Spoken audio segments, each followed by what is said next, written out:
நல்லூர் கந்தசாமி கோயில் கொடியேற்றம் போமா வாரீங்களா வாங்க.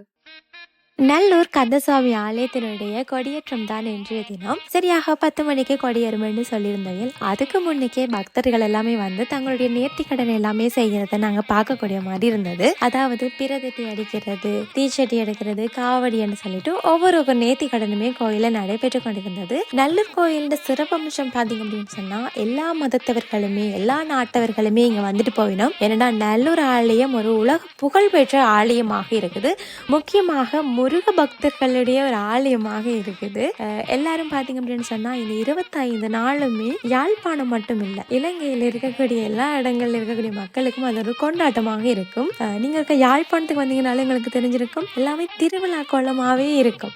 நல்லூர் மட்டும் இல்லை, யாழ்ப்பாணமே திருவிழா கோலமாக இருக்கும். ஏனென்றா எல்லா மக்களுமே நல்லூர் கோயில் திருவிழாக்காகத்தான் காத்துட்டு இருக்கணும். அந்த திருவிழா இப்ப ஆரம்பமாயிட்டது. நீங்களும் இன்னும் கோயிலுக்கு வரையிலன்னு சொன்னா கட்டாயம் வந்துட்டு போங்க. சரியாக 10 மணிக்கு கொடியேறினது. எல்லா பக்தர்களுமே நின்று கொடியேற்றம் எல்லாமே பார்த்திருந்தவர்கள் எங்களுக்கு கூட நீங்களும் பார்த்திருப்பீங்கன்னு நினைக்கிறேன். நீங்க கொடியேற்றம் சம்பந்தமான முழுமையான காணொலியை என்னோட யூடியூப் சேனல்ல போயிட்டு பார்த்துக்கொள்ளலாம். கோயிலுக்கு வரையிலையன்னு சொல்லி கவலைப்பட வேணாம். இந்த காணொலியை வராதவங்களுக்கு ஷேர் பண்ணி விடுங்க. நீங்க இன்னைக்கு கோயிலுக்கு வந்துட்டு சொன்னா எங்க இருந்து வந்திருக்கீங்கன்னு சொன்னதையும் மறக்காம கமெண்ட் பண்ணி விடுங்க. பாய் பாய்.